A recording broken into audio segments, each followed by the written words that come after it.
Chapter 5. The author, by an extraordinary stratagem, prevents an invasion. A high title of honor is conferred upon him. Ambassadors arrive from the Empire Belfuscu and sue for peace. The Empress's apartment on fire by accident. The author instrumental in saving the rest of the palace. The Empire of Belfuscu is an island situated to the northeast of Lilliput, from which it is parted only by a channel of 800 yards wide.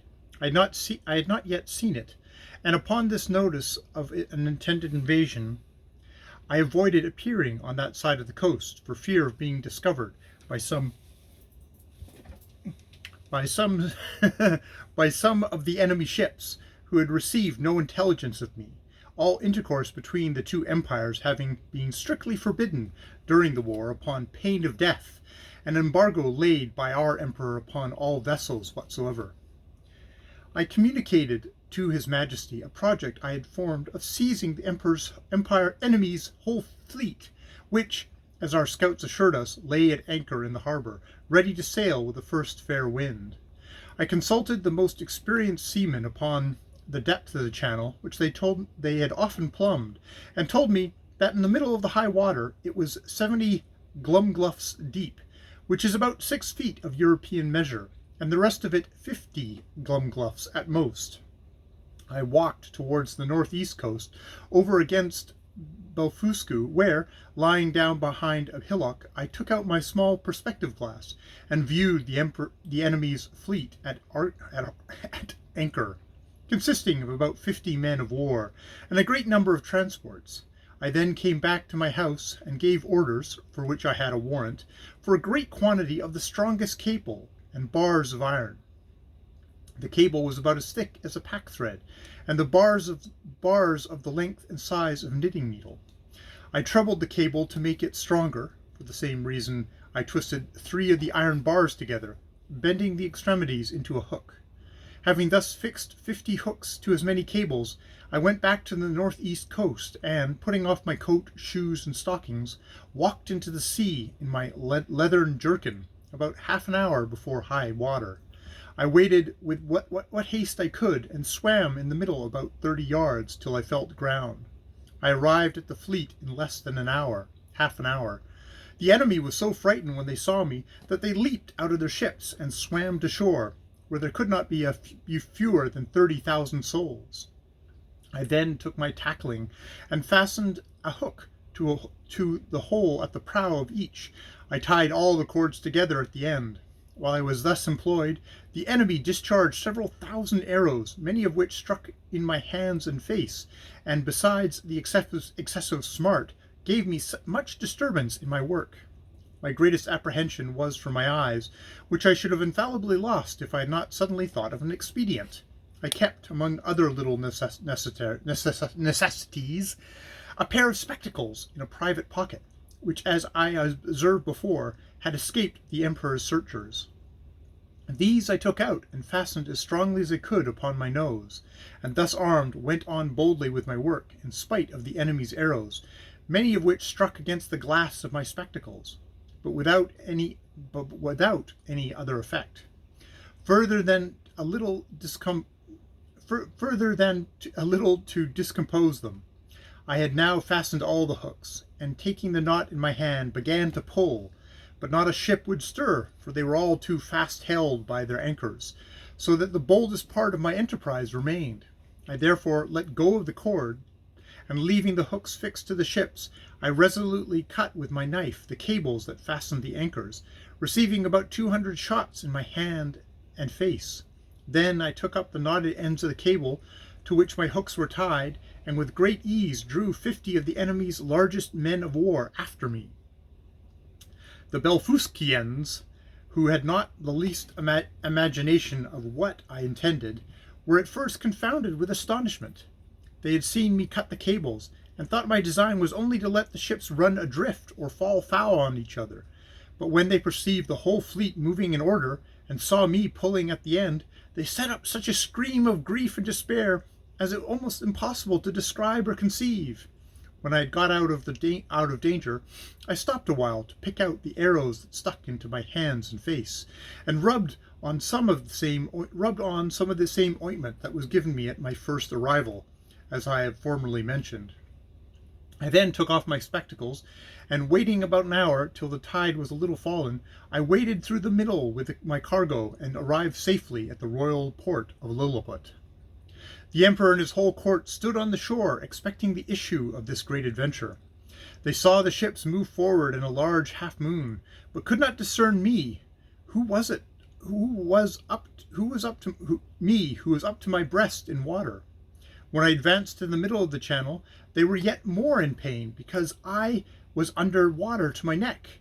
The emperor concluded me to be drowned, and that the enemy's fleet was approaching in a hostile manner. But he was soon eased of his fears, for the channel growing shallower every step I made, I came in a short time within hearing, and holding up the end of the cable by which the fleet was flat fastened, I cried in a loud voice, "Long live the most puissant king of Lilliput!"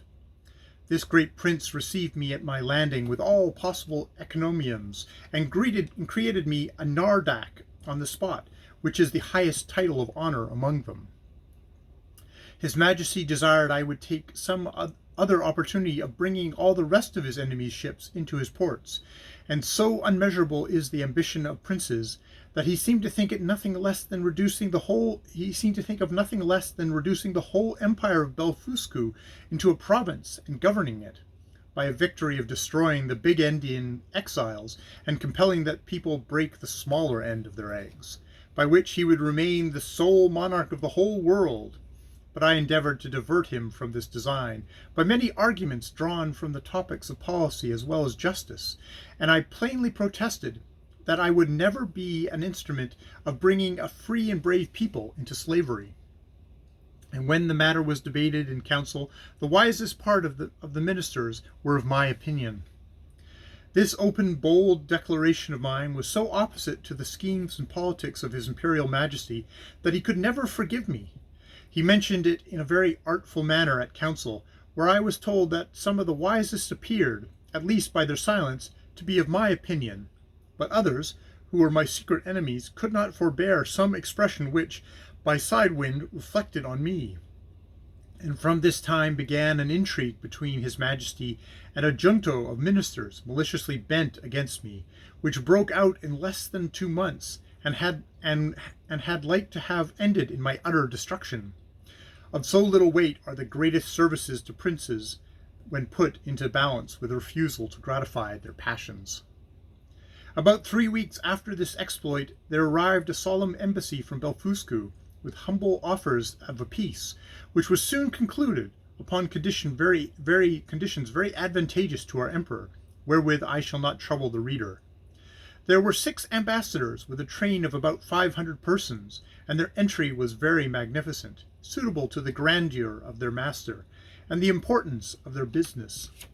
When their treaty was finished, wherein I did them several good offices by the credit I now had, or at least appeared to have, at court, their excellencies, who were privately told how much I had made being their friend, made me a visit in form. They began with many compliments upon my valor and generosity, invited me to that kingdom in the emperor their master's name, and desired me to show them some proofs of my prodigious strength, of which they had heard so many wonders, wherein I readily obliged them, but shall not trouble the reader with the particulars. When I had for some time entertained their excellencies to their infinite satisfaction and surprise, I desired they would do me the honor to present my most humble respects to the emperor their master, the renown of whose virtues had so justly filled the whole world with admiration, and whose royal person I resolved to attend before I returned to my own country. Accordingly, the next time I had the honor to see our emperor, I desired his general license to wait on the Belfuscanian monarch, which he was pleased to grant me, as I could perceive in a very cold manner, but not guess the reason till I had the whisper from a certain person that Filmnap and Bolognom had represented my intercourse with those ambassadors as a mark of disaffection, from which I am sure my heart was wholly free. And this was the first time I began to conceive some imperfect idea of courts and ministers. It is to be observed that these ambassadors spoke to me by an interpreter, the languages of both empires differing as much from each other as any two in Europe, and each nation prided itself upon the antiquity, beauty, and energy of their own tongue, with an avowed contempt for that of their neighbor. Yet our emperor, standing upon the advantage he had got by the seizure of their fleet, obliged them to deliver their credentials and make their speech in the Lilliputian tongue. And it must be confessed that from the great intercourse of trade and commerce between both realms, from continual reception of exiles which is mutual among them, and from the custom in each empire to send their young nobility and richer gentry to the other, in order to polish themselves by seeing the world and understanding men and manners, there are few persons of distinction, or merchants, or seamen, who dwell in the maritime parts, but what can hold conversation in both tongues, as I found some weeks after, when I went to pay my respects to the Emperor of Belfuscu, which, in the midst of great misfortunes, through the malice of my enemies, proved a very happy adventure to me, as I shall relate in its proper place. The reader may remember that when I signed those articles upon which I recovered my liberty, there were some which I disliked, upon account of their being too servile, neither could anything but an extreme necessity have forced me to submit. But being now a Nardak, of the highest rank in that empire, such offices were looked upon as below my dignity, and the emperor, to do him justice, never once mentioned them to me. However, it was not long before I had an opportunity of doing his majesty, at least as then thought, a most signal service. I was alarmed at midnight with the cries of many hundreds of people at my door, by which, being suddenly awakened, I was in some kind of terror. I heard the words "burglum" repeated incessantly. Several of the emperor's court, making their way through the crowd, entreated me to come immediately to the palace, where her imperial majesty's apartment was on fire by the carelessness of a maid of honor, who fell asleep while she was reading a romance. I got up in an instant, and orders being given to clear the way before me, and it being likewise a moonshine night, I made a shift to get to the palace without trampling on any of the people. I found that they already applied ladders to the walls of the apartments, and were well provided with buckets. But the water was at some distance. These buckets were about the size of large thimbles, and the poor people supplied me with them as fast as they could, but the flame was so violent that they did little good. I might easily have stifled it with my coat, which I unfortunately had left behind me for my haste, and came away only in my leather jerkin. The case seemed wholly desperate and deplorable, and this magnificent palace would have infallibly been burnt to the ground, if, by presence of mind unusual to me, I had not suddenly thought of an expedient. I had the evening before drunk plentifully of most delicious wine called Gllvr. The Belfuscians call it Flundek, but ours is esteemed the better sort, which is very diuretic. By the luckiest chance in the world, I had not discharged myself of any part of it.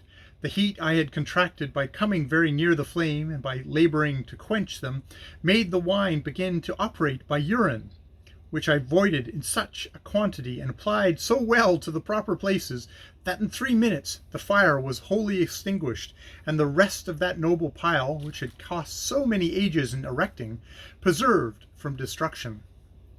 It was now daylight, and I returned to my house without waiting to congratulate with the emperor, because, although I had done a very eminent piece of service, yet I could not tell how his majesty might resent the manner by which I had performed it, for, by the fundamental laws of the realm, it is capital in any person, of what quality whatsoever, to make water within the precincts of the palace.